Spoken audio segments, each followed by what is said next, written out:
오늘 우리에게 주신 하나님의 말씀 출애굽기 19장 4절 말씀을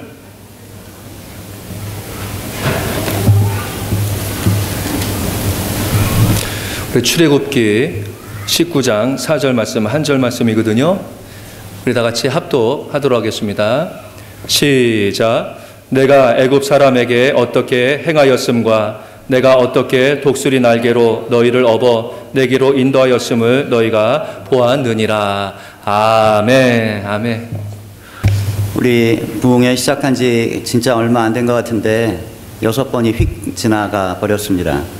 네, 그리고 2시에 하는 거는 제가 부흥회 다니면서 참 처음인 것 같아요.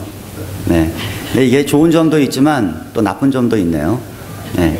이게 그래도 좀 집에 가서 한잠 자고 저녁 때 오는 게 더 나을 수도 있지 않았을까 하는 그런 생각도 들고, 어쨌든 이렇게 마지막 시간까지 자리를 지켜주신 여러분께 감사를 드리고, 다른 분들은 특별한 사정이 있으셔서 못 오셨겠지만 이렇게 오신 여러분에게 하나님의 놀라운 축복이 함께 하시기를 축원합니다. 사모하는 자에게 하나님 더 큰 은총을 주시는 줄 믿습니다. 마지막까지 하나님 기쁘시게 하는 여러분 모두 다시 한번 감사를 드리고, 독수리를 타라 라고 하는 제목으로 함께 마지막 제 설교의 결론을 좀 내려고 합니다. 제가 26년 저희 교회에서 목회하면서 어려운 시간들이 몇 번 있었습니다. 그리고 제 인생에서도 좀 어려운 시간들이 좀 있었고, 지금 제 아들이 굉장히 행복한 인생을 살고 있는데, 포드에서 자동차 디자이너로 또 인정받고 잘 살고, 또 아들도 낳아서 참 행복하게 살고 있고, 제가 볼 때 참 부족함이 없어요. 그런데 제 아이가 어렸을 때, 사춘기 때, 또 중고등학교 때 참 말썽을 많이 피웠어요. 그래서 사실 부모 속을 많이 썩였죠. 한 번은 학교에서 불러서 가보니까 이제 카운셀러가 하는 이야기가, 에릭이 시험 문제를 유출했다. 그러니까 제가 제 아들 다니는 학교가 오전에 시험을 보고 또 다른 아이들이 오후에 시험을 보는데, 제 아들이 오전에 시험을 보고는 그 시험 그 내용을 암기해가지고 나가서 애들한테 판 거예요. 오후에 시험 보는 아이에게. 그래가지고 그게 걸려서 카운셀러가 저를 불러가지고 네 아들이 이렇게 했다고. 근데 그 학교에서 제가 누군지를 알거든요. 제가 감리교 목사라는 걸 아는데 얼마나 사실 창피했는지 몰라요. 걸려가지고 네 아들에게 학교에서 좀 벌을 좀 줘야 되니까 네가 그렇게 하려고, 일주일 동안 이제 학교를 못 나가고 이제 어디 좀 다른 데 가가지고 이제 공부해야 하는. 참 참담했어요. 야, 이거 내 아들이 이런 문제 때문에 학교에서 이렇게 걸려가지고 해야 되나. 참 이 별의별 문제들이, 제가 지금 굉장히 작은 이야기를 여러 개 말씀드렸지만 참 이 사춘기를 지나는 아이들이 정말 위태위태합니다. 정말 위태위태하고, 우리 제 아들과 딸이 처음으로 자동차 운전을 배워서 이제 자기가 몰고 나갈 때 굉장히 불안한 거예요. 그래서 제가 기도를 하기를, 하나님, 사고는 나도 좋은데 다치지는 않게 해주세요. 그렇게 하나님 앞에 기도를 했어요. 진짜 여러분도 아마 비슷한 심정 아니었을까요? 처음 여러분의 자녀가 차를 몰고 나간다 했을 때 그때 그 느낌이 어땠을까? 근데 제가 그렇게 기도하고 후회했어요. 이렇게 기도하면 안 되는 건데. 진짜 사고가 났거든요. 대형 사고가 나가지고 차는 폐차를 시켰어요. 근데 아이는 멀쩡했어요. 제 기도대로 됐잖아요. 기도대로. 사고는 나도 좋은데 다치지는 않게 해주세요. 왜 그렇게 기도했을까? 너무 후회가 된 거예요. 처음서부터 사고도 나지 않게 해주세요. 그랬어야지. 그렇게 기도했으면 얼마나 좋아요. 그런데 사고는 나도 좋은데 다치지는 않게 해주세요. 진짜 2번 다 큰아이 작은아이 다 큰 사고가 나가지고 차는 2번 다 폐차를 하고, 근데 아이들은 조금도 안 다치고.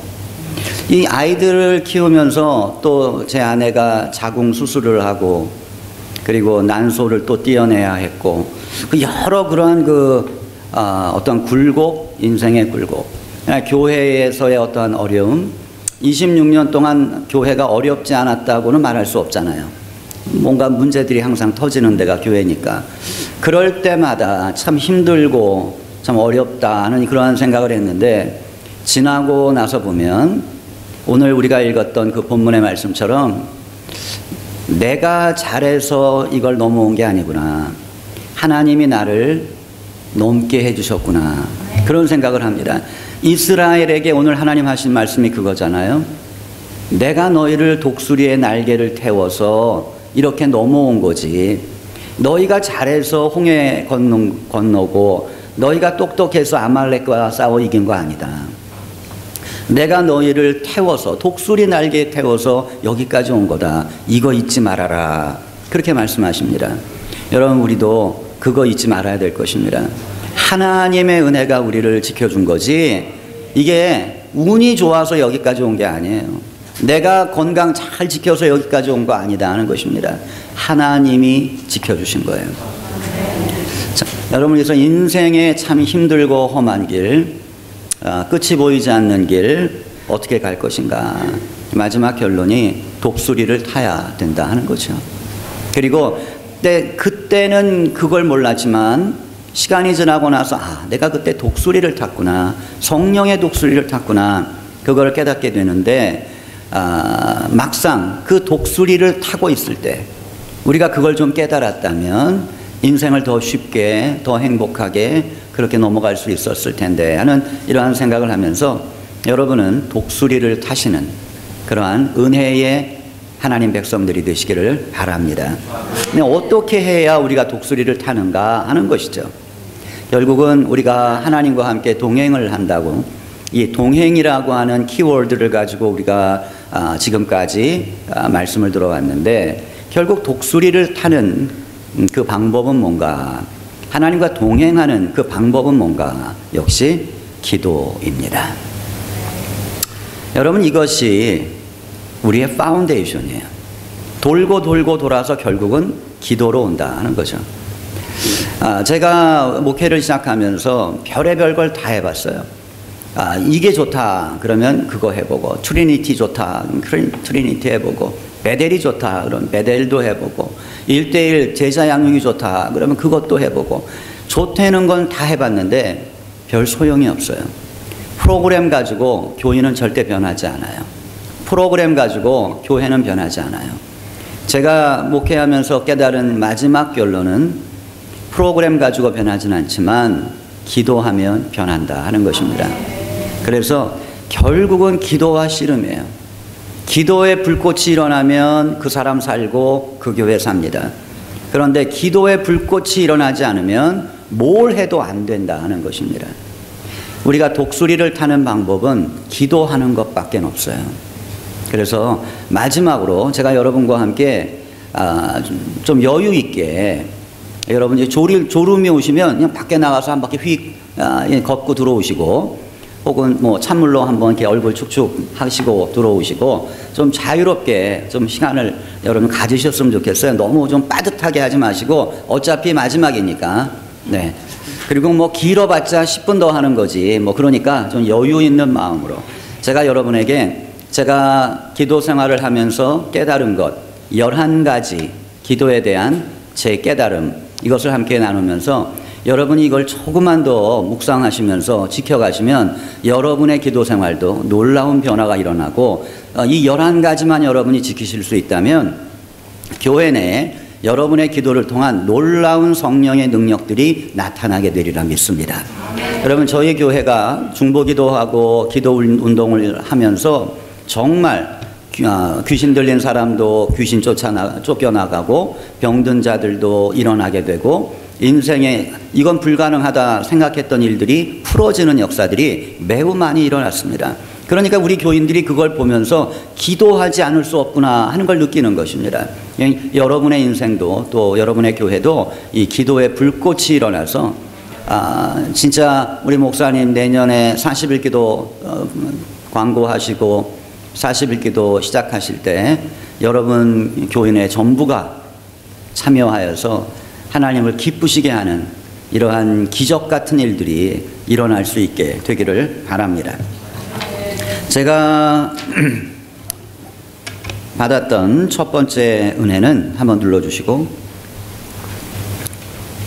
하나님의 복은 한 번 더 눌러주시고요. 네, 한 번 더. 네, 하나님의 축복은 기도한 것만큼 받는다 하는 것입니다. 하나님의 축복은 기도한 것만큼 받는다. 저희 동네에 AT&T 공장이 있었습니다. 지금은 문을 닫았는데 우리 교인들도 상당수가 AT&T 공장에 다니고 계셨어요. 제가 올라갈 때만 하더라도 이 일손이 참 부족했어요. AT&T 공장에. 그래서 공장이 계속 돌아갔어요. 주일날도 공장이 돌아갔어요. 주일날 공장을 돌릴 때 나오는 사람에게는 그 페이를 더블로 해줬어요. 그러니까 일반적인 분들이 시간당 20불을 받고 일을 하셨는데 주일날 나가면 40불을 받았어요. 그리고 이 주일과 공휴일이 또 이 겹치는 그러한 때 있잖아요. 뭐 레이버데이라든지 뭐 메모리얼 데이라든지 연휴가 될 때 이때는 트리플을 줬어요. 사람을 다 놀러 가니까. 그러니까 20불 받고 일하는 사람들이 그런 날은 얼마? 60불. 1시간에 60불을 받았어요. 그러니까 8시간을 일하면 6, 8이 48. 하루 일하러 가서 거의 500불을 받는 거예요. 이게 욕심이 안 나겠어요? 욕심이 나죠. 욕심이 나니까 거기를 가는 거예요. 주일날. 주일날 AT&T에 가서 일을 하고 그래도 마음에 찝찝하고 미안하니까 하나님에게 미안하고 담임 목사에게 미안하니까 금요일날 새벽 기도를 나오시는 거예요.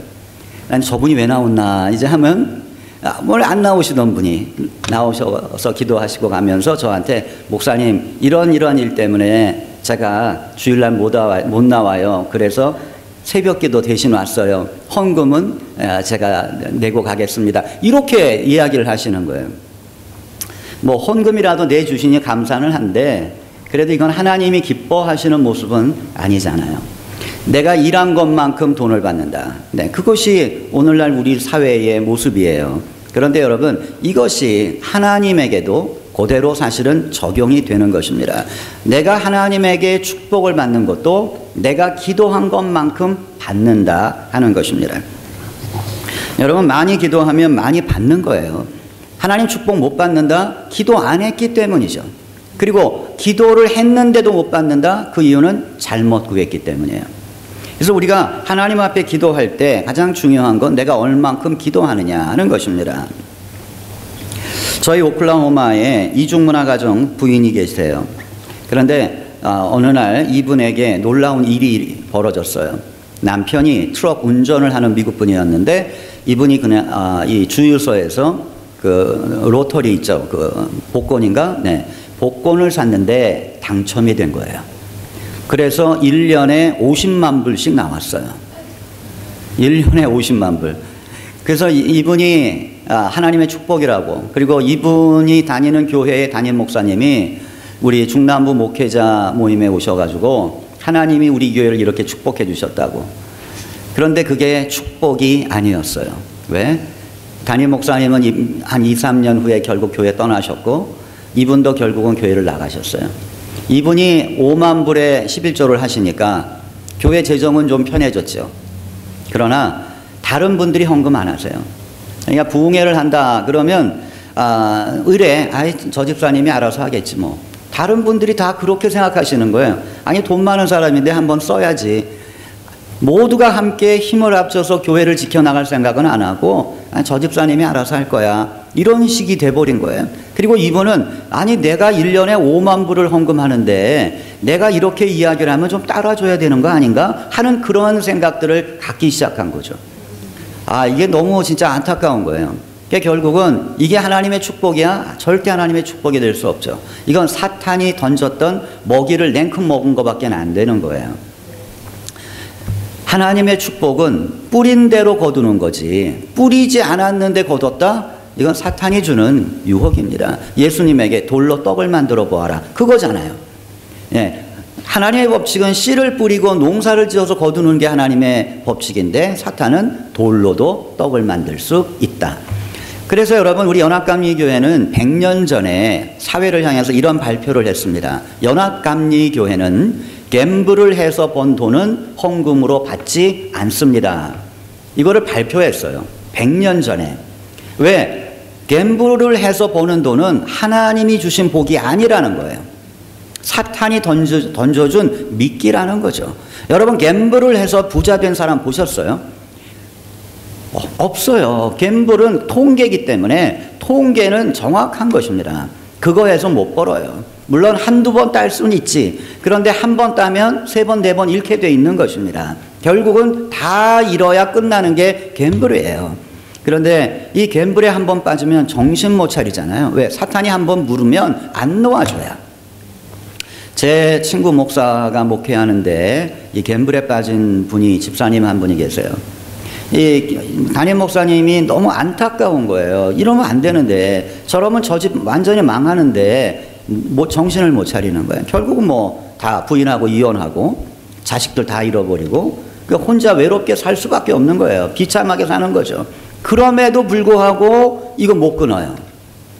그러면서 하는 이야기가 뭐냐면, 목사님, 제가 2주는 참겠습니다. 그런데 2주가 넘어가면 참을 수가 없다는 거예요. 그래서 결국은 카지노를 향해서 차를 몰고 가는데, 그때 제 마음이 천국 가는 것 같습니다, 그러는 거예요. 그걸 누가 말해요? 천국 가는 기분이랬는데 그걸 누가 잡아요? 잡을 수가 없죠. 안타까운 것입니다. 여러분, 이 사탄의 노예가 되고 한번 붙잡히면 빠져나올 수가 없어요. 그야말로 강력한 하나님의 성령의 역사가 없으면 진짜 어려운 것입니다. 여러분, 우리가 모든 게, 세상 모든 것이 뿌린 대로 거두어요. 인간관계에 어려움이 있는 사람, 내가 잘못 뿌린 거예요. 그 사람이 나쁜 사람이 아니라 내가 그 사람에게 잘못된 걸 뿌려놓은 거예요. 그렇게 생각하면서 내가 그걸 빨리 바꿔가야지. 여러분, 우리가 다른 사람을 어떻게 바꾸겠어요? 나를 바꿔야지. 왜 내 남편은 이런가, 내 아내는 이런가, 서로 그거 가지고 그냥 심각하게 늘 싸우면서 평생을 사는 게 부부의 모습인데, 깨달아야 되죠. 내 아내는 안 바뀌어요. 내가 바뀌면 돼요. 내 남편을 위해서 내가 바뀌면 되는데, 나는 항상 옳고 나는 항상 바르다고 생각하는 거죠. 물론 그럴 수도 있겠지만, 그러나 뿌린 대로 거두는 것이라는 것을 우리가 기억해야 할 것입니다. 기도하는 사람 하나님의 복을 받습니다. 그런데 역시 많이 뿌린 자가 많이 거두는 것입니다.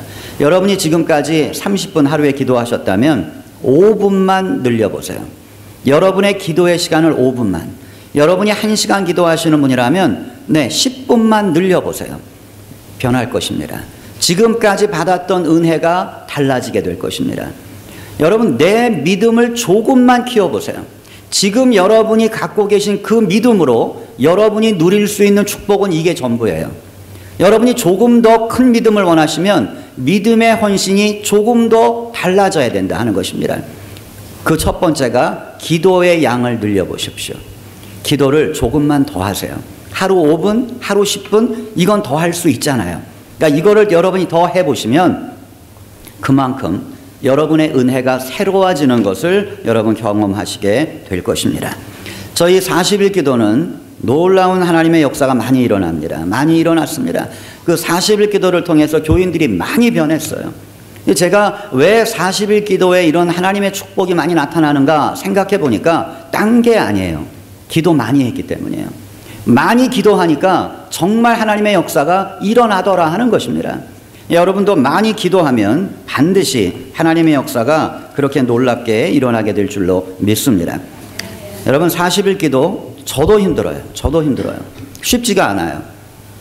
제가 젊었을 때는 저녁 늦게까지 이리 뛰고 저리 뛰고 신방 다니고 하다 보니까 너무 피곤해가지고 새벽 기도에 맞춰서 일어나는 게 진짜 힘들었어요.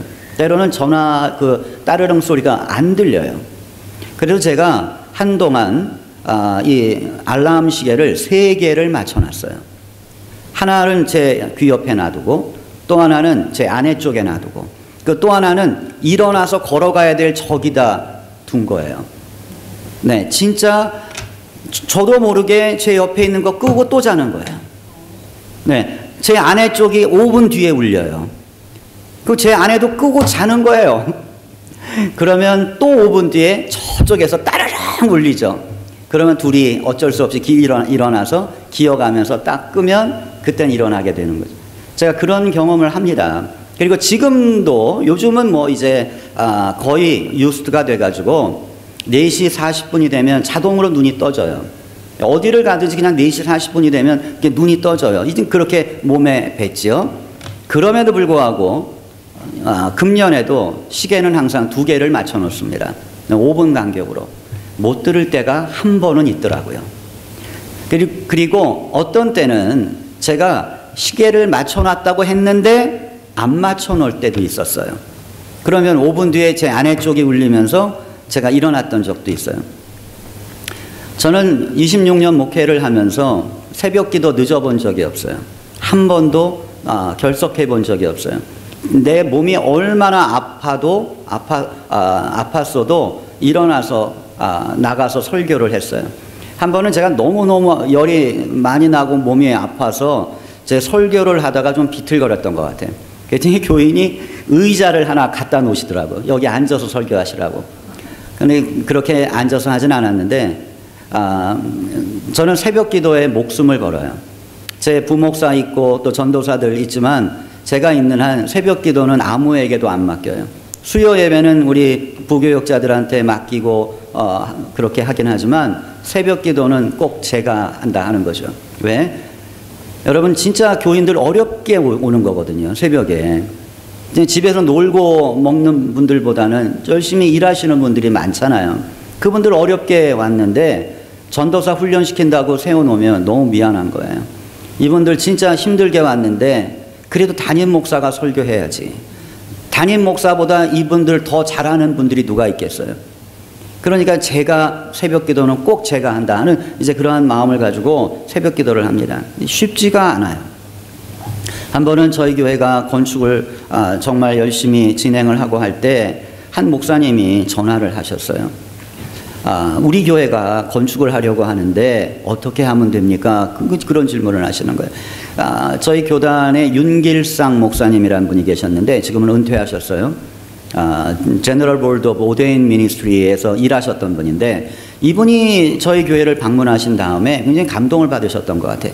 다니는 곳마다 저희 교회 이야기를 하도 광고를 하고 다니셔가지고 건축하는 교회마다 우리 교회 전화를 하는 거예요.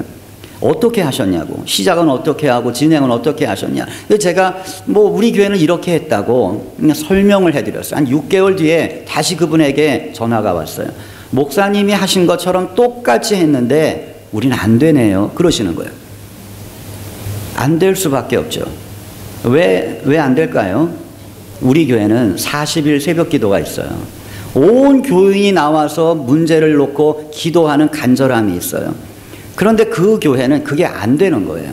40일 기도한다고 광고했는데 한 10명 나와가지고 기도하고 있는 거예요. 그러니까 이게 무슨 전교인 새벽 기도야.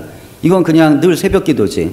이게 기도가 없는데 하나님의 역사가 일어나나?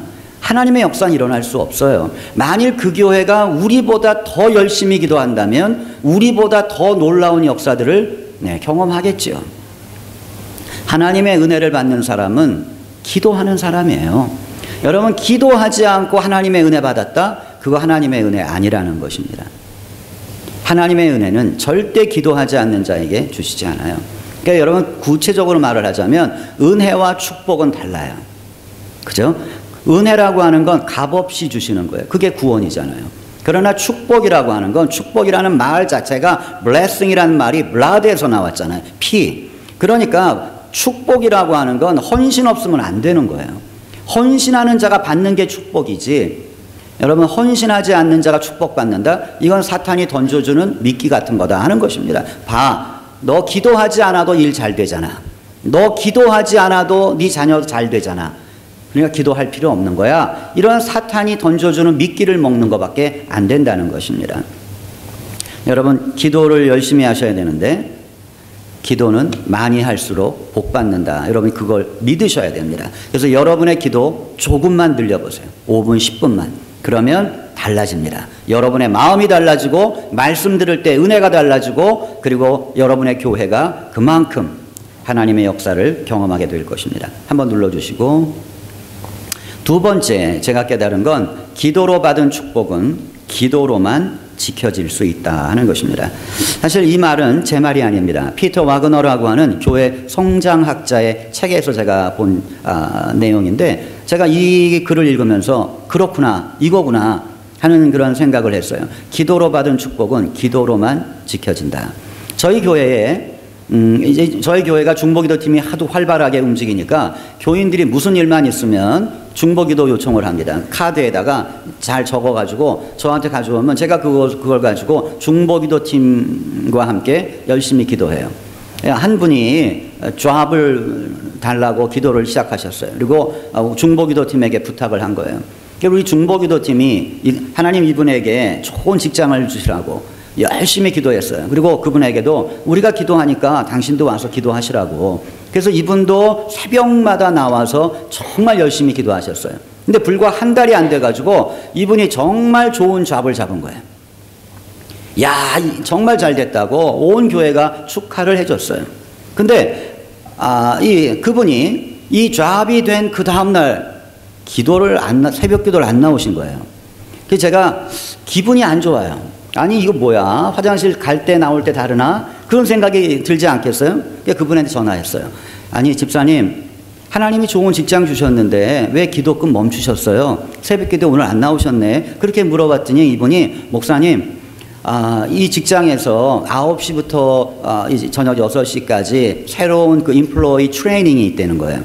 그래서 제가 거기를 참석해야 되는데 9시까지 가려면 좀 아침이 번거롭고 힘들어서 일주일만 쉴게요. 그러시더라고요. 제가 너무 섭섭한 거예요. 이거 하나님이 주신 축복인데 이러면 되나? 일주일 뒤에 떨어졌어요, 이분이. 그거는 트레이닝을 위한, 인플로이 트레이닝을 위한 기간이었는데 그 기간에 떨어진 거예요. 이건 떨어질 수 없는데 떨어졌어요. 제가 속으로 참 잘 됐다. 네, 하나님이 주신 축복은, 하나님 앞에 기도로 받은 축복은 기도로 지켜가는 건데, 하나님 앞에 복 받아놓고 그리고 기도 멈춰버리면 하나님 다시 가져가시는 거예요. 여러분, 이건 가장 기본적인 영적 진리인 것입니다. 여러분도 기도하고 얻은 거 있죠? 그러면 기도로 지키는 거예요. 어떤 분은 정말 기도하고 아들 얻은 분도 계세요. 죽을 때까지 아들 위해 기도해야 돼요. 아들 낳았으니까 내 할 일 끝났다, 이렇게 생각하시면 안 된다 하는 거예요. 여러분이 뭐든지 하나님 앞에 기도하고 얻었어요. 그러면 죽을 때까지 그 기도 하셔야 돼요. 네, 그래야만 그 축복은 여러분의 것이 되는 것입니다. 교회를 건축할 때 지나가던 사람들이 많이 들어와서 건축을 구경을 했어요. 미국 사람들도 많이 들어와서 이 구경을 했습니다. 그러니까 제가 현장 소장처럼 거기 앉아 있었기 때문에 제가 일일이 이제 오시는 분마다 친절하게 소개도 해드리고 했어요. 한 번은 미국 목사님이 한 번 들어오셨어요. 돌아오셔가지고 소개를 좀 받으면서 건물을 둘러보고, 그리고 그분이 가시면서 뭐라고 이야기를 하셨냐면, 내가 보니까 이 교회는 구석구석 당신의 기도가 있는 것 같다고, 이제 그런 얘기를 하신 거예요. 당신의 기도가 있는 것 같다고. 근데 그분의 말이 제게 굉장히 위로가 됐어요. 그렇구나, 이건 꼭 하나님이 나에게 해주시는 말씀 같구나, 하나님이 내 기도를 기억하고 계시는구나, 이런 생각을 하면서 내가 이 교회를 떠나는 날까지 이 교회를 위한 기도를 멈추지 않아야지, 멈추지 말아야지, 그런 결심을 했습니다. 교인이 얼마 안 되니까 우리가 금요일 날 모여서 교회를 위해 기도할 때 사람이 별로 안 나올 때도 있었어요. 진짜 제가 새벽 기도할 때 한 명 앉혀놓고 2년 설교했다고 했잖아요. 진짜 한 명 나오실 때도 있고 안 나오실 때도 있고 아무도. 그러면 저와 제 아내 진짜 둘이 새벽 기도는 그때 저희 아이들이 너무 어려가지고 제 아내가 나올 수가 없는 상황이었기 때문에 제가 한 분 앉혀놓고 설교했지만 저녁엔 또 우리 아이들 다 데리고 나올 수 있는 상황이니까 밤 11시 반에 모였어요. 11시 반에 모여가지고 밤에 하나님 앞에 부르짖고 기도를 했었는데 그럴 때 진짜 아무도 없을 때 이거 그만해야 되나? 내가 이거 언제까지 이거 계속해야 되나? 이런 생각을 하다가도 내가 이 담임 목사를 그만두는 한까지 그때까지는 내가 기도를 멈추지 말아야 되겠다 하는 그러한 다짐과 결심을 하면서 그걸 끌고 나갔어요. 여러분 새벽 기도도 금요 기도회도 모든 게 잘 안 될 때도 있어요. 그러나 기도로 받은 축복은 기도로만 지켜간다라고 하는 이 영적 진리를 붙잡고 그냥 밀고 나가면 어느 순간 하나님이 불쌍히 여기셔서 한 명 한 명 채워주세요. 그래서 금요일 날도 고정 멤버들이 나타나기 시작하고 새벽 예배도 고정 멤버들이 나타나기 시작하면서 교회가 풍성해지는 그러한 은혜를 경험하곤 합니다. 여러분 기도로 받은 축복 있을 거예요. 그런데 잃어버린 경험도 아마 한두 번쯤 있으실 거예요. 왜? 기도 멈췄기 때문에. 여러분 기도 멈추시면 안 돼요. 기도로 받은 축복은 기도로만 지켜진다. 여러분 기억하시게 되기를 바랍니다. 자, 그 다음 세 번째 제가 깨달은 것은 응답되지 않는 기도에 대한 하나님의 응답은 견디는 능력이다. 자, 제가 다 체험한 것들인데 깨달은 기도의 이 지혜들인데 정말 하나님 응답 안 하시는 것 같아요.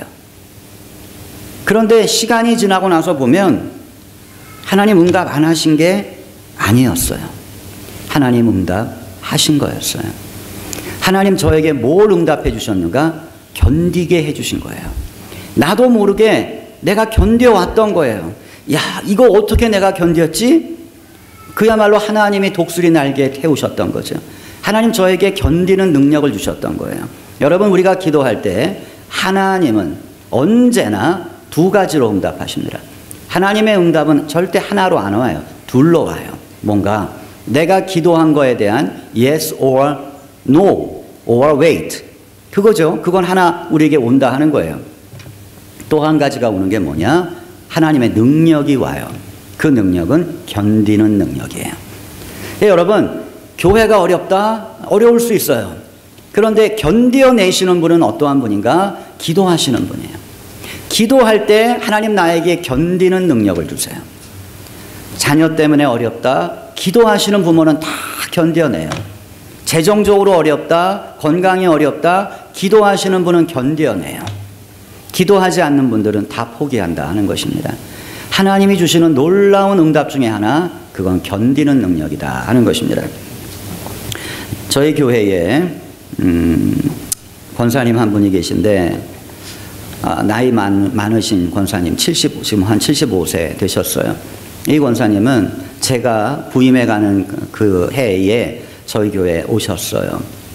어떻게 알고 오셨는데 남편은 미국 분이세요. 남편이 이 군인으로 있다가 데미지를 입었어요. 뇌에 데미지를 입어서 일찍 조기 은퇴를 하셨어요. 그래서 남편은 사회 활동을 못했어요. 이분이 혼자서 이제 집안을 꾸려 가셔야 돼요. 이분은 병이 있어요. 어떤 병이냐면 관절염이 매우 심해요. 네, 그래서 손을 보면 너무 불쌍해요. 관절염이 너무 심하고, 그리고 또 한 가지 병이 있는데 몸에서 물이 안 나와요. 그러니까 눈물이 안 나와요. 울고 싶어도 눈물이 안 나와요. 그리고 침이 안 나와요. 왜냐하면 침이 안 나오면 너무너무 불편해요. 음식을 먹을 때도 꼭 물과 같이 먹어야 돼요. 그리고 말을 못해요. 네, 여러분 이게 우리가 말을 할 때 혀가 움직이잖아요. 이 침이 없으면 혀가 달라붙어 버려요. 그래서 말을 못 하세요. 그래서 이분은 기도도 못 하시고 성경 봉독도 못 하세요. 그리고 항상 물병을 가지고 다니면서 조금 입을 축이고 나서 말을 시작해야 돼요. 정말 불쌍하신 분이에요. 근데 이분의 딸이 어느 날 갑자기 병이 걸린 거예요. 근육과 뼈가 굳어지는 병이에요. 이게 도대체 원인이 뭔가 의사들도 모르는 거예요. 장애가 된 거죠. 이분이 그 딸을 돌보아야만 해요. 그러니까 이분의 소망은 뭐냐? 자기가 딸보다 한 일주일 더 사는 거예요. 그래야 자기가 죽을 때까지 딸을 돌볼 수 있으니까. 자기가 죽으면 누가 딸을 돌보겠어요? 그러니까 남편 그렇지, 자기 몸 그렇지, 자기 딸마저 그러한 질병에 걸려있지. 이 진짜 무슨 낙으로 사나 하는 생각이 들 만큼 인생이 어려워요. 그리고 이 인생의 길이 그야말로 끝이 보이지 않는 그러한 싸움을 싸우고 있는 거예요. 근데 이분이 저희 교회를 오시면서 정말 은혜 생활을 하기 시작하셨는데 정말 열심히 기도하시고, 근데 이분이 유방암에 걸리신 거예요. 유방암에 걸렸는데 또 이게 임파선으로 전이가 돼버린 거예요. 얼마나 불쌍해요, 여러분. 그래서 이분이 새벽 기도를 나오시는 분인데, 새벽 기도에 나오시면 제가 매일같이 그분에게 안수 기도를 했어요. 근데 이분이 이제 유방암 수술을 받으셨어요. 그리고 그 다음날 새벽 기도를 하는데 이분이 들어오시는 거예요. 깜짝 놀랐어요. 아니 어제 이거 유방암 수술을 받으셨는데 어떻게 나오셨냐고. 이분은 정신만 있으면 기도하기 위해서 그냥 오시는 거예요. 남편이 운전해가지고 아니 그 다음날 오셔서 정말 깜짝 놀랐어요. 이게 되나? 이럴 수도 있는 건가? 그분을 또 안수 기도를 해줬어요. 그분이 우리 교회에서 이제 권사가 되시고 교회 충성을 하셨는데, 제가 그분을 볼 때마다 깨닫는 게 바로 이것입니다. 응답되지 않는 기도에 대한 하나님의 응답은 견디는 능력이다. 만일 이분이 기도하지 않았다면, 이분이 기도하는 분이 아니라면 이분 어떻게 살았을까? 이분 지금 무슨 힘으로 살아갈까? 지금 나이는 자기 본인이 75세가 되고 남편 그렇고 자기 딸 그렇고 자기도 질병으로 이렇게 힘들고 고생하는데 도대체 무슨 낙으로 살까? 기도하니까 사는 거예요. 여러분, 기도할 때 하나님은 견디는 능력을 주신다 하는 것을 여러분 믿게 되시기 바랍니다. 하나 더 눌러주시고, 자, 네 번째 제가 깨달은 건 그림을 그리며 기도하라 하는 것입니다. 제가 기도에 대한 책을 참 많이 읽었습니다. 그러면서 그러한 책들에게서 제가 인사이트를 얻고 제 기도 생활에 적용해보고 했어요. 이것도 제가 적용하면서 은혜를 받았던 그러한 기도에 대한 지혜예요. 그림을 그리며 기도해라. 제가 우리 교회를 건축하면서 그 빈 광야와 같은 5에이커 땅에 서서 어떠한 건물이 지어질까 마음속에 그림을 그렸어요. 그리고 기도하고 건축을 시작하면서 어느 순간 정말 제 마음속에 그림을 그렸던 그 교회가 세워져 있는 거예요. 정말 놀라운 또 은혜였어요. 저는 제 아들이 이렇게 말썽을 피우고 그럴 때, 제가 새벽 기도 나와서 기도할 때 제 아들이 제 앞에 앉아 있는 것처럼 그렇게 생각을 하면서 제 아들의 머리에 손을 얹고 있는 그 그림을 그리면서 기도했어요. 그리고 제가 우리 교인들, 몸이 아프신 분들, 그러한 분들 위해 기도할 때 꼭 이렇게 기도해요. 그분이 지금 내 앞에 앉아 있다고 그렇게 생각하면서 그 그림을 그리면서 그분의 머리에 손을 얹고 그냥 기도합니다. 하나님 놀랍게 제 이러한 기도 스타일에 응답하시는 것 같아요. 여러분도 한번 해보세요.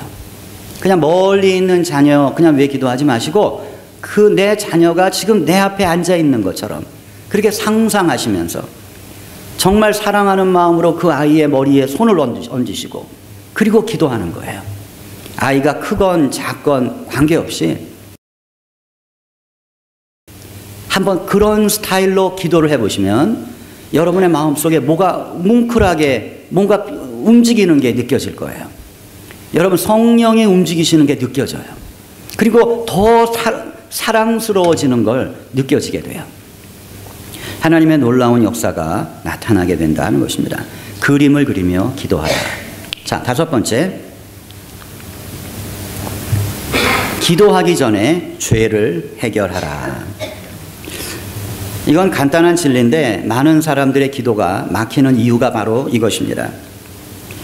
기도하기 전에 죄를 회개해야 돼요. 해결해야 돼요. 이거 못하면 하나님 앞에 기도해도 별 효과가 없어요. 의인의 간구는 역사하는 힘이 많으니라. The prayer of a righteous person is powerful and effective. 네, 의인의 기도는 역사하는 힘이 많다. 그게 뭐예요? 죄를 해결한 자의 기도는 powerful하고 effective하다 하는 것입니다. 그래서 여러분 어떤 문제 생길 때 여러분 혼자 기도하지 마시고 목사님에게 기도 요청하셔야 돼요. 왜?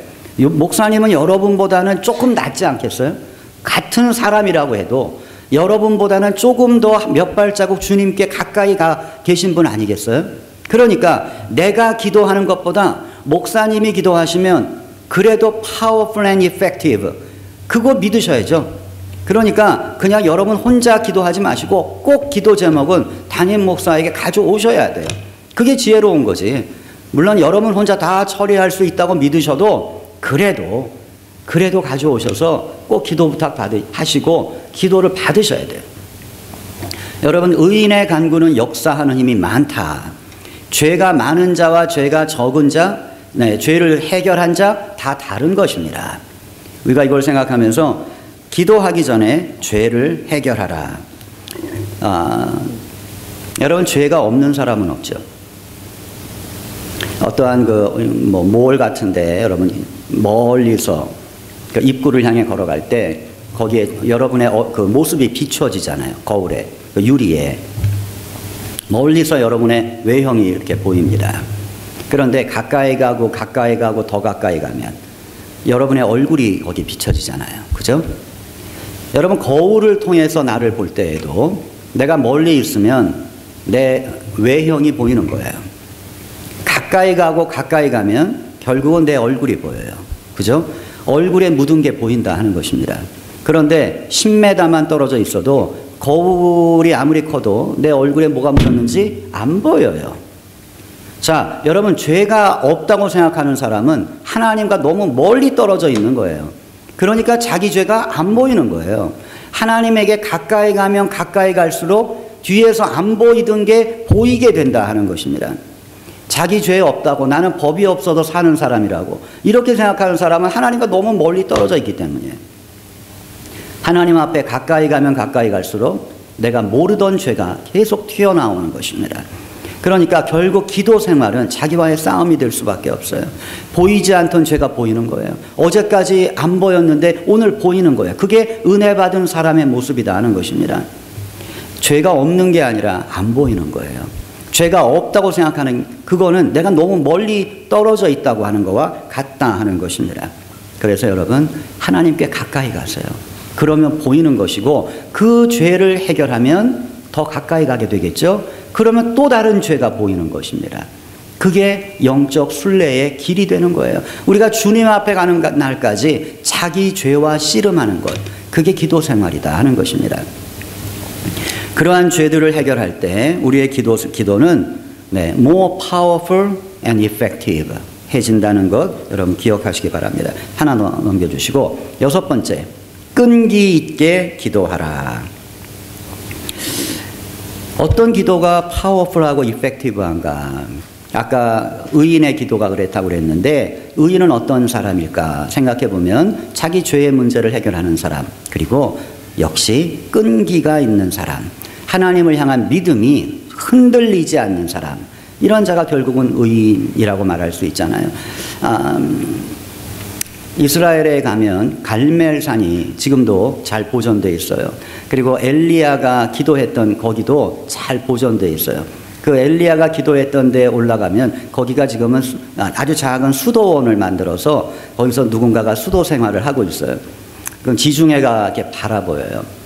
지중해가 바라보이는데 그 장면을 한번 여러분 생각해 보세요. 엘리야가 자기 종 게하시인가요? 올려보냈어요. 올라가서 서쪽 하늘을 봐라. 서쪽 하늘은 어디냐? 지중해예요. 지중해에서부터 바람이 불면 비구름이 오는 거니까 그 지중해를 바라봐라. 그거예요. 서쪽 하늘을 바라보니까 아무것도 없는 거예요. 또 올라가라. 또 올라가라. 기도하고 또 올려보내고 기도하고 또 올려보내고 몇 번 올라갔죠? 몇 번? 7번. 네. 그러면 7번 나도 기도하면 응답받나? 여러분 거기서 말하는 7번이라는 건 숫자의 의미보다 이루어질 때까지라는 의미예요. 왜? 7이라는 숫자는 완전 수잖아요. 꼭 7번 올라갔기 때문에 응답받은 게 아니라 끝까지 갔다는 거예요. 하나님 앞에 응답될 때까지. 그러니까 7번째 올라갔는데 손바닥만한 구름이 보이나이다. 됐다. 그렇게 말한 거잖아요. 이제 비가 온다. 만일 7번째 올라갔는데 아무것도 안 보였다면 엘리야는 8번째 올려보내는 거죠. 8번째도 없다면 9번째. 그거예요. 여러분 이루어질 때까지 가는 거예요. 그게 중요하다는 것입니다. 제가 우리 교회를 건축할 때 돈이 없어가지고 우리 연회에도 여러 군데 그랜트를 신청하고 글로벌 미니스트리라고 뉴욕에 있는 우리 연합감리교 본부가 있잖아요. 거기에도 제가 신청을 했어요. 근데 이 글로벌 미니스트리는 교회를 처음 짓는 교회에게 25,000불의 그랜트를 주는 프로그램이 있어요. 지금도 있어요. 교회를 처음 짓는. 그러니까 만일 여러분이 처음 교회를 짓는다 하시면 여러분도 신청하실 수 있어요. 아마 김정근 목사님 계실 때 교육관을 건축하셨다면 그 돈을 아마 안 받으셨을 거예요. 그러니까 여러분이 만일 뭔가 의지가 있어서 교회를 성전을 건축하겠다 하면 이제 그 돈을 받으실 수 있는 거예요. 첫 번째 한 번 주는 게 그 돈이에요. 그래서 제가 우리 교회 이름으로 이제 어플리케이션을 냈어요. 어플리케이션을 내고 그 글로벌 미니스트리가 주는 그 건축 론을 신청을 두 가지를 신청을 했습니다. 왜 거기다 신청을 했냐 하면 이 로컬 뱅크가 저희 교회에 론을 안 줬기 때문이에요. 론을 안 줘요. 왜? 교회가 너무 작으니까. 너무 약하니까. 제가 여러 뱅크를 찾아가 가지고 론을 해달라고 했는데 어느 은행도 론을 안 해주는 거예요. 예, 진짜 몇 명 있는 그 교회가 건축을 한다고 하는데 그걸 누가 믿겠어요? 은행 사람들이 그걸 어떻게 믿어요? 그러다가 못 지면 어떻게 하겠어요? 자기들 돈 다 날리는 거잖아요. 그리고 이 교회라고 하는 게 그렇잖아요. 주인이 없어요. 좋을 땐 다 주인인데 어려울 땐 주인이 없어요. 그냥 나가버리면 끝이에요. 그게 교회잖아요. 그러니까 은행에서 론을 안 주는 거예요. 그냥 할 수 없이 글로벌 미니스트리에 론을 시청했는데 둘 다 이제 어프로브가 됐어요. 근데 그 진행을 하면서 제가 어려움을 많이 겪었어요. 이게 론을 신청하는 게 로컬 뱅크에 신청하는 그 돈보다 론 그 프로세스가 너무 어려운 거예요. 이게 왜 이렇게 어렵지? 일반 로컬 뱅크도 이 정도는 아닌데 알아보니까 거기서 돈 빌려가지고 안 갚은 교회가 너무 많은 거예요. 그러니까 다 우리 교단이니까 생각하고 안 갚은 거예요. 그래도 안 갚아도 어떻게 할 수가 없잖아요. 같은 교단인데 너희 나가라고 그럴 수가 없잖아요. 그러니까 방법이 없는 거예요. 이런 교회가 늘어나니까 교단에서는 그 프로세스를 점점 어렵게 만들어 놓은 거예요. 그래서 제가 그걸 진행하다가 도저히 그 프로세스를 따라갈 수가 없어요. 그래서 도중에 포기를 했어요. 포기를 하고 우리 감리사님이 소개해준 로컬 뱅크에서 론을 받게 됐어요. 그 로컬 뱅크의 은행장이 우리 연합감리교 교인이었기 때문에 우리 교회에 진짜 특별하게 은혜를 베풀어서 론을 준 거예요. 그러니까 잘 됐다. 여기서 론 끝냈다. 그런데 이제 건축이 잘 진행이 되면서 제가 서브 컨트랙터들한테 돈을 줘야 돼요. 공사 하나 끝나면 돈 주고 전기 공사 끝나면 그 돈 주고 근데 한 컨트랙터가 공사가 끝나가지고 돈을 줘야 되는데 제가 다 이 파이낸셜 플랜을 짜가지고 그 글로벌 미니스트리에서 오는 25,000불이 요때는 온다. 그래서 거기에 맞춰서 준비를 다 하고 했는데 돈이 안 오는 거예요. 25,000불이. 그 서브 컨트랙터는 돈 달라고 자꾸 찾아오는데 돈이 안 와요. 그래서 제가 전화를 했어요. 글로벌 미니스트리에. 내가 이렇게 해가지고 어프로브가 됐는데 왜 안 오냐고. 돈이 와야 될 때가 지났다고. 했더니 그분이 하는 얘기가 너희 같은 케이스는 이 그랜트가 취소가 된다고. 이게 왜 취소가 되냐 했더니 론과 그랜트는 같이 나가는데 론을 캔슬하면서 그랜트도 캔슬된 거라고. 같이 줄 수는 없다고. 이게 따로따로 분리가 될 수는 없다고. 전 몰랐거든요. 그걸 알았으면 제가 그렇게 안 하죠. 근데 알았다고 그리고 끊었는데 방법이 없는 거예요. 돈 25,000불을 어디서 마련할 방법이 없는 거예요. 하나님 어떻게 하면 좋습니까? 하나님 앞에 기도를 할 때 제 마음속에 떠오른 건 편지를 써라. 그래서 제가 편지를 썼어요. 아주 장황하게 설명을 하고 25,000불이 필요하다고 보냈어요. 바로 답장이 왔어요. 너희 사정은 알겠지만 우리의 레귤레이션 때문에 이 그랜트를 줄 수가 없다. 그래서 제가 그 편지를 가지고 또 재단에 나아가서 또 기도했어요. 하나님 안 된답니다. 어떻게 하면 좋을까요? 제 마음속에 떠오르는 생각은 또 편지를 써라. 그래서 제가 또 편지를 썼어요. 근데 이번에는 답장도 없어요. 그래서 제가 또 하나님 앞에 가가지고 하나님 이번엔 답장도 없습니다. 어떻게 하면 좋을까요? 제 마음속에 떠오르는 생각은 또 편지를 써라. 그래서 제가 또 편지를 썼어요. 마지막에 뭐라고 썼냐면 나의 그 리퀘스트를 비즈니스 매너로 다루지 말아달라고. Do not handle my request as business matter. It is mission. 이거를 미션으로 좀 봐달라고. 우리는 진짜 작은 에이시안 교회인데 어떻게 백인 교회들하고 똑같은 레귤레이션으로 우리를 다루냐고. 이걸 비즈니스로 보지 말고 미션으로 좀 봐달라고 보냈어요. 왔을까요? 안 왔을까요? 25,000불이 왔어요. 제가 그 경험을 하면서 야, 이게 진짜 기도는 끈질겨야 하는구나. 끈질기게 기도하면 하나님 응답하시는구나 하는 그러한 경험을 했습니다. 여러분 기도할 때 중요한 건 누가 더 끈질기느냐 한 거예요. 내가 더 끈질기면 결국 내가 이기는 거예요. 내가 중간에 포기해버렸기 때문에 그래서 내가 응답 못 받은 거지 내가 더 끈질기면 돼요. 그리고 여러분 무슨 일이 있을 때 편지 쓰세요. 편지. 그거 참 좋더라고요. 남편과 아내의 문제가 있을 때도 대놓고 말하지 말고 편지로 쓰면 효과가 좋더라고요. 제가 이러한 그 편지에 대한 좋은 그런 그 경험을 해가지고 한 번은 몽골 선교를 갔는데 몽골은 인터넷이 없어요. 그러니까 우리 대원들이 집에 연락이 잘 안 돼요. 한 번은 제가 도시로 나가면서 목사님이 이러한 일 때문에 잠깐 나가는데 혹시라도 집에 부모님들에게 메일을 좀 보내고 싶은 사람, 인터넷이 되니까 그럼 미리 얘기해 주면 내가 다 보내주겠다고 대신. 그래서 우리 대원들, 특히 학생들이 뭐 엄마, 아빠한테 뭐 보내는 이런 메일 적어서 저희 줬어요. 그러니까 제가 그걸 다 보내주는데 한 여자아이인데 고등학교를 졸업하고 미국에 유학을 와서 공부하는 학생인데 이 아이가 쪽지를 적어준 거예요. 엄마 몇 월 며칠에 돌아갑니다. 제가 알아서 들어갈게요. 이렇게 쪽지를 쓴 거예요. 근데 이 아이는 엄마가 일을 해요. 일을 하니까 미국에서 한국 들어갈 때도 언제나 자기가 그냥 공항에서 택시 타고 혹은 버스 타고 그렇게 갔다는 거예요. 엄마 일하니까. 근데 이게 조금 제가 생각 볼 때 이게 딸이 엄마한테 보내는 그 편지로는 너무 이게 메마른 거예요. 그래서 제가 걔가 걔가 써준 대로 다 이메일을 쓰고 그리고 마지막에 제가 엄마 사랑해요. 제가 썼어요.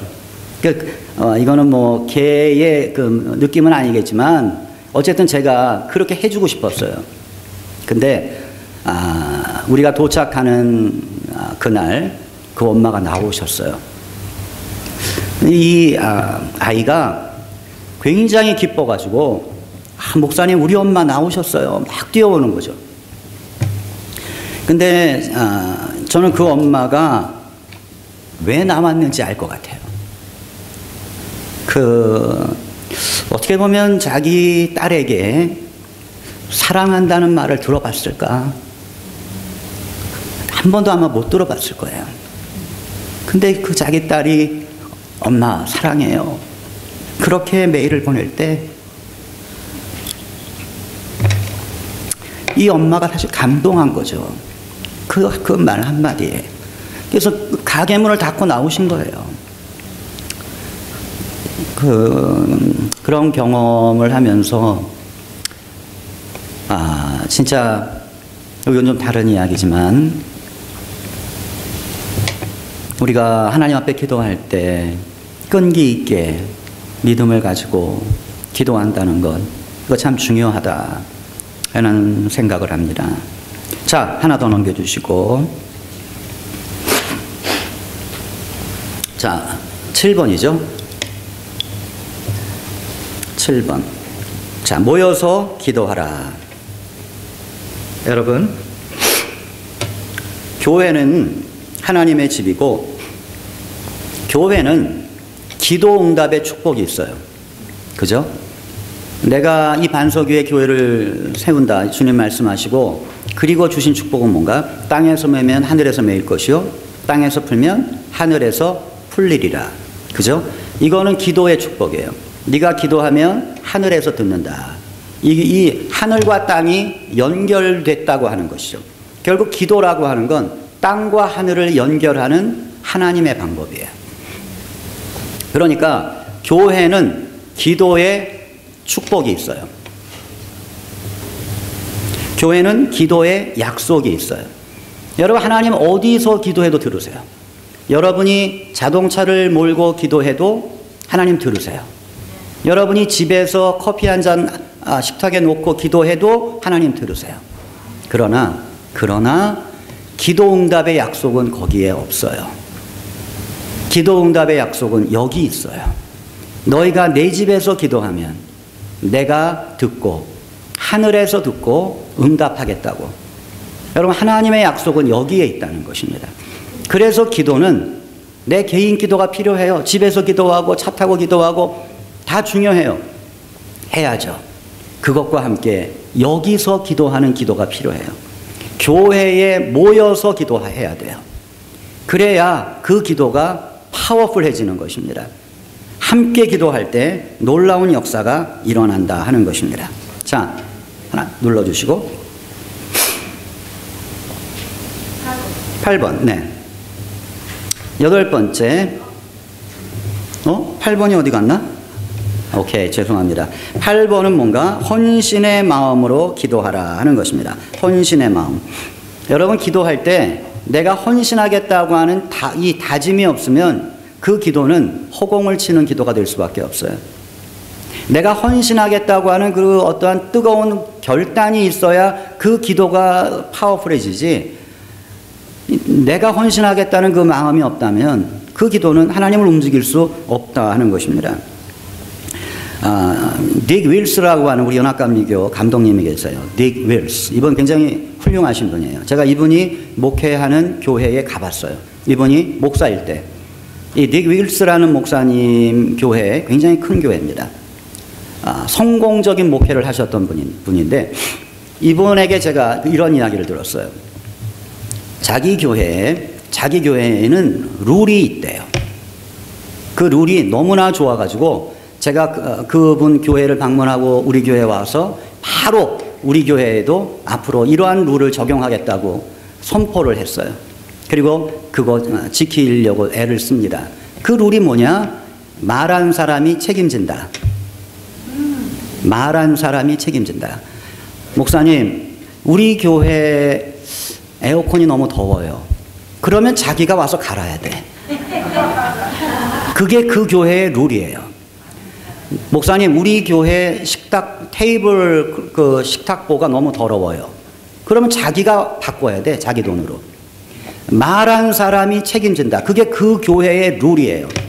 저는 이게 너무 좋아가지고 우리 교회에 와서 우리 교인들한테, 여러분, 제가 이런 걸 들었는데 이거 진짜 좋은 거라고, 우리도 이제 이렇게 하자고, 우리 교회도 말한 사람이 책임집니다. 그랬더니 갑자기 교회가 조용해지는 거예요. 불평하는 사람이 없는 거예요. 부엌에 도마가 더럽다, 뭐 어떨 땐 부엌에 칼이 안 듣는다, 별 얘기 다 있는데 갑자기 아무도 말을 안 하시는 거예요. 너무너무 좋아요. 여러분도 하세요.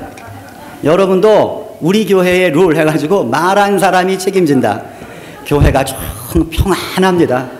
너무 행복해요. 한번 꼭 해보세요. 진짜 좋아요. 근데 이분이 하시는 얘기가, 어느 날 자기 사무실에 아주 이 보수적인 백인 멤버가, 나이 드신 멤버가 들어오더래요. 그러면서 목사님, 우리 교회는 이게 문제입니다. 그러시더래요. 그게 뭐가 문제입니까? 그랬더니, 왜 우리 교회는 재정이 넉넉한데 왜 그 다운타운에 있는 빈민들, 홈레스에게 도움을 주지 않습니까? 이건 뭔가 잘못된 겁니다. 그렇게 얘기를 하시더래요. 그래서 담임 목사님이, 그 룰이 있잖아요. 좋습니다. 당신이 그 일의 책임자입니다. 그랬더니 이분이 갑자기 깜짝 놀라는 거예요. 자기는 목사님이 알아서 할 줄 알았는데 자기가 책임진다고. 그 이분이 갑자기 그렇게 좀 벙한 그러한 표정을 짓다가, 그럼 내가 해보겠다고 그렇게 나오셨대요. 그런데 이분이 너무 잘하신 거야. 이분이 그 일을 하면서 소문이 나기 시작하고 그 교회가 굉장히 부흥하게 된 거예요. 그래서 닉 윌스라는 목사님이 그 얘기를 하시는 거예요. 자기 교회 이야기를 이렇게 해주시는 거죠. 정말 좋은 거구나. 이게 정말 좋은 거구나. 그래서 이게 뭘 의미하는가? 헌신할 마음도 없이 이야기하지 말라는 거죠. 헌신할 마음도 없이 하나님 앞에 기도하지 말라는 거예요. 여러분, 진짜 교회를 사랑하시면 교회를 위해 헌신하겠다고 하는 그 마음을 가지고 기도해야지, 그건 없고 누군가 헌신하겠지. 조장로님이 있어야 조장로님이 헌신하는데 조장로님 은퇴하셔서 이제 누가 헌신하지? 그게 아니라 이제 내가 해야지. 내가 헌신한다. 이 마음이 있을 때 기도가 나온다 하는 것입니다. 자, 9번째, 기도 응답을 간증하라. 여러분, 이것도 매우 중요한 것입니다. 저희는 40일 기도 마지막 날은 제가 설교 짧게 하고 40일 기도 중에 경험했던 하나님의 은혜를 쉐어링하는 시간을 갖습니다. 그것도 그냥 미리 우리가 그 리스트를 붙여놓아요. 벽에 붙여놓고 간증하실 분 신청하시라고. 간증하실 분은 5분 넘지 않도록 미리 준비하시라고 해놓고 신청을 받고 그분들 간증을 시키는데 너무 은혜로워요. 너무 은혜롭고 40일 동안 어떤 일이 있었는지 우리가 그 이야기를 들으면서 교인들이 나도 내년엔 저렇게 기도해야지 하는 도전도 많이 받습니다. 여러분, 이 간증이라고 하는 것 하나님 기뻐하세요. 여러분, 다윗을 하나님 사랑하셨잖아요. 다윗은 어떤 사람이었는가? 객관적으로 보면 간증이 많은 사람이에요. 왜? 여러분, 우리가 시편을 보면 대부분의 시가 누구시? 다윗의 시잖아요. 그건 뭐예요? 다윗의 고백이고 다윗의 노래고 다윗의 간증이에요. This is my story. 여러분, 우리가 그걸 가지고 있어야 된다 하는 것입니다. 그래서 여러분이 이번 부흥회를 지나가면서 서로가 쉐어링을 하세요. 남편과 아내가 나는 여기서 은혜 받았어. 난 이게 꼭 나를 위한 하나님의 음성 같아. 쉐어링을 하세요. 그리고 속회에서도 쉐어링을 하셔야 돼요. 이 쉐어링이라고 하는 것이 정말 하나님이 기뻐하시는 거예요. 이 쉐어링을 통해서 여러분 교회도 부흥하게 된다 하는 것입니다. 여러분, 제가 어렸을 때 여의도 순복음교회 진짜 작은 교회였어요. 왜? 저희 동네에 있으니까 제가 잘 알죠. 작은 교회였어요. 그런데 이 교회가 어느새 그냥 불과 10년 만에 확 일어났잖아요. 이분들이 어떻게 전도했냐 하면 이 여의도 순복음교회 교인들이 조를 짜가지고 서울의 시내버스, 종점에서 종점까지 시내버스를 타고 가요. 타고 가면서 지네 둘이, 교인들끼리예요. 둘이 이야기를 하는 거예요. 우리 이번 지난 주일날 목사님 설교, 이런 설교 기억해? 난 여기서 진짜 은혜 받았어. 그래서 이렇게 기도했는데 하나님 이렇게 역사하셨어. 그 이야기를 종점에서 종점까지 계속 이야기를 하는 거예요. 사람 많이 모여 있는데. 그럼 여러분 사람들이 안 듣는 것 같죠? 들어요. 듣습니다. 제가 40일 기도를 하면 저는 40일 기도를 주일 설교보다 더 중요하게 생각해서 정말 정성을 많이 들여요. 그래서 저희 교회에 있다가 외부로 이제 이사 가신 분, 한국에 계신 분들이 다른 건 몰라도 40일 기도는 꼭 듣고 싶어 해요. 그래서 저희가 인터넷에 올려요. 40일 기도를. 그러면 그거를 이제 한국에 계신 분이 들어요. 한국에 계신 한 분이 이제 지하철을 타고 가시는데 제 설교를 40일 기도 설교를 들으시는 거예요. 근데 잘 안 들리더래. 뭐가 좀 지지고 잘 안 들리더래. 그래서 볼륨을 최대로 올렸대요. 그리고 의자에 지하철에 앉아가지고 제 설교를 듣는 거예요. 한 5분, 10분이 지나갔어요. 그랬더니 옆에 있는 분이 툭툭 치더래요. 스피커폰으로 켜 있어요. 그러시더래. 그러니까 이 이어폰을 잭을 끼워야 되는데 이게 안 껴진 거야. 이게 스피커폰이 돼가지고 그 지하철에 사람들이 10분 동안 제 설교를 다 들은 거예요. 그분이 얼마나 쑥스러웠는지 자기가 너무너무 창피했다고 그러시더라고요. 근데 너무 신기한 건 왜 아무도 말하지 않았을까? 한국 사람들 그런 거 싫어하잖아요. 예, 그런 거 싫어하는데 어떻게 그 설교를 듣고 있었을까? 이게 너무 신기한 거예요. 근데 옆에 분이 하도 민망하니까 옆에 앉은 분이 나이 지극하신 분이 귀에 딱 꽂고 듣고 있는데 자기가 보니까 이게 빠지고 스피커폰으로 막 터지고 있는데 그거 모르고 너무 민망하니까 툭툭 치면서 이거 꼭 빠졌다고 스피커폰으로 좀 돼 있다고 뭐 이렇게 얘기를 해주셨는데 여러분 안 듣는 것 같지만 들어요.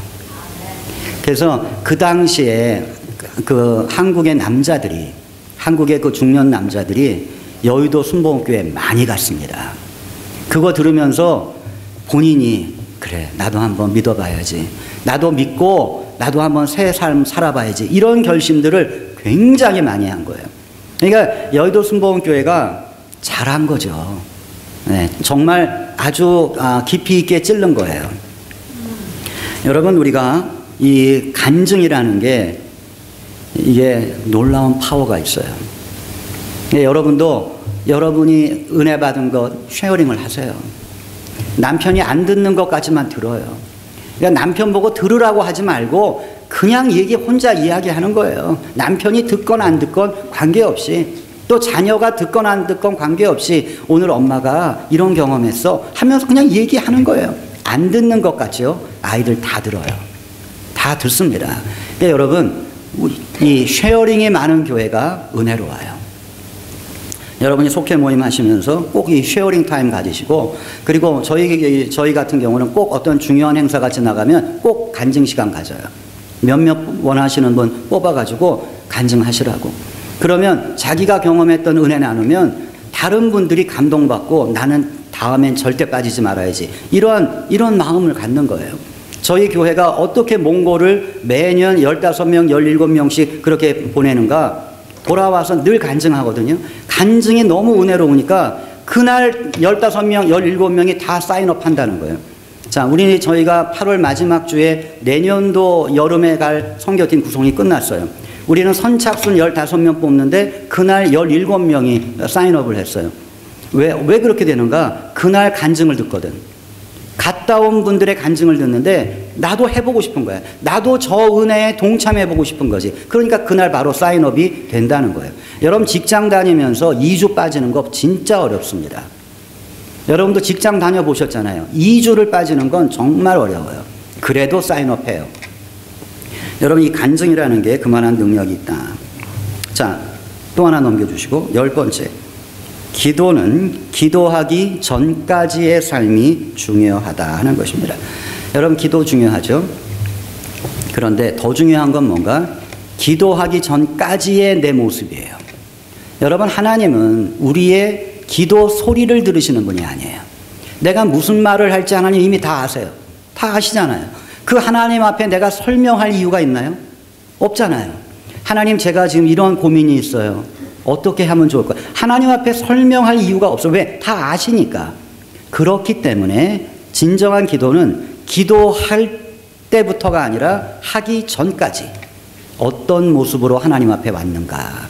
하나님이 진짜 우리 모습을 귀하게 보시고 우리를 사랑하신다면 아버지, 그 한마디에 다 끝나버리는 거죠. 하나님 이미 아시니까. 그러니까 여러분, 우리가 어떤 인생을 살아야 되겠어요? 저도 그렇습니다. 저도 부흥회가 있잖아요. 그러면 진짜 일주일 동안 제 마음과 정신을 깨끗하게 하기 위해서 진짜 노력해요. 그리고 정말 열심히 기도해요. 금요일 날 이제 여기를 올 때, 제가 금요일 날 오니까 아침에 좀 일찍 출발을 하니까 우리 전도사가, 목사님 새벽 기도 힘드실 텐데 밤부터 부흥회 하시니까 제가 새벽 기도 인도하시고 준비하셨다가 그냥 교회 오지 마시고 가시라고 그러더라고요. 저를 생각해 줘서 그런 얘기를 했는데, 아니라고, 부흥회 가는데 새벽 기도를 하고 가야지. 그래서 새벽 기도를 하고 그리고 이제 부흥회를 왔는데, 여러분, 그거예요. 내가 어떤 마음으로 오느냐, 그거예요. 하나님 앞에 어떤 마음으로 왔느냐 하는 거죠. 밖에서 그냥 싸우고 사람들하고 안 좋은 인간관계 때문에 신경질 부리고 그렇게 와서 내가 기도할 때 하나님 기뻐하시겠는가? 하실 수 없죠. 그러니까 여러분, 우리의 진정한 신앙생활은 교회를 들어오기 전까지 내가 어떻게 사느냐, 이게 매우 중요합니다. 그럴 때 하나님 기뻐하시는 삶을 살아갈 때 하나님의 기도의 응답도 나타납니다. 11번째, 자, 마지막이죠. 담임 목사를 위해 기도하라.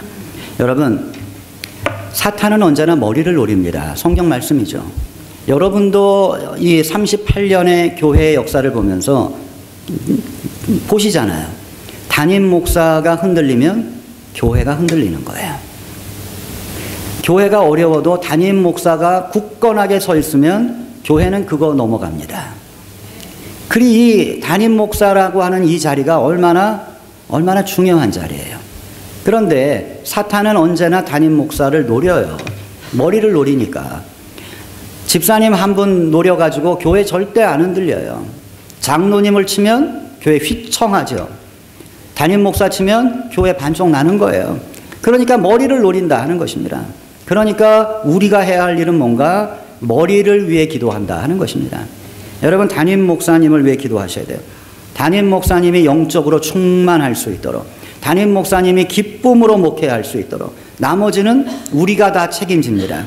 목사님은 목회에 전념해 주세요. 목사님의 모든 건 우리가 책임집니다 하는 그러한 마음으로 목사님을 위해서 기도하시고, 목사님이 최선을 다해서 여러분을 위해 기도하고 말씀 준비하실 수 있도록, 그건 여러분이 커버를 해 주셔야 된다 하는 것입니다.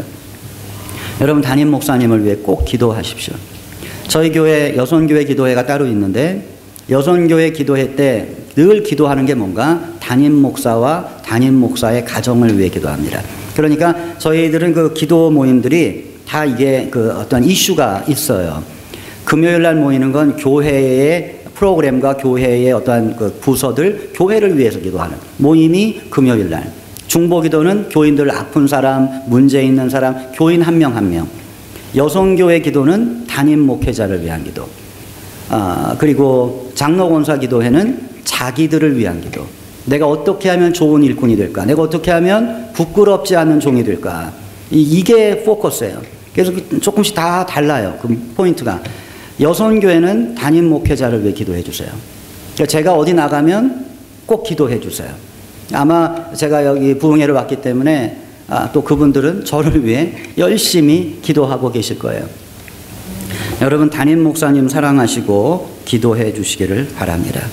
기도하는 곳에 하나님의 역사는 나타납니다. 기도하는 자가 결국은 성령의 독수리를 타게 됩니다. 여러분의 인생에 홍해가 가로막는다고 해도 성령의 독수리가 여러분을 태워서 그것 넘어가게 해줄 것입니다. 여러분의 힘으로 넘지 않습니다. 기도하면 여러분은 성령의 독수리를 타게 됩니다. 자, 부흥회를 마무리를 하면서 여러분 한번 눈을 감으시고 한번 생각해 보시기 바랍니다. 모두 눈을 감으시고 여러분은 지금 끝이 보이지 않는 길을 걸어가고 있습니다. 건강의 문제로 힘든 길을 걸어가고 계신 분도 있습니다. 가정의 문제가 해결되지 않았습니다. 재정의 어려움도 있습니다. 인간관계의 어려움도 있습니다. 언제 끝날지 모르는 이 긴 인생의 길을 여러분은 걸어가고 계십니다. 왜 나만 이렇게 힘드냐고, 왜 나만 이렇게 괴롭냐고 그렇게 원망하지 않게 되기를 바랍니다. 인생은 원래 그런 곳입니다. 인생은 원래 힘이 듭니다. 그 힘든 길 나 혼자라고 외롭다고 한탄하지 마시고 여러분 옆에 계시는 여러분의 손을 붙잡기 원하시는 주님을 바라보시게 되기 바랍니다. 지금 여러분의 옆에 주님이 서 계십니다. 그리고 여러분을 바라보고 계십니다. 여러분을 향해 손을 내밀고 계십니다. 내 손 붙잡으라고 나와 함께 성령의 독수리를 타자고 우리 주님께서 말씀하십니다. 여러분 성령의 독수리를 타시고 인생의 길을 기쁨으로 넘어가실 수 있는 여러분 되시기를 바랍니다. 세 가지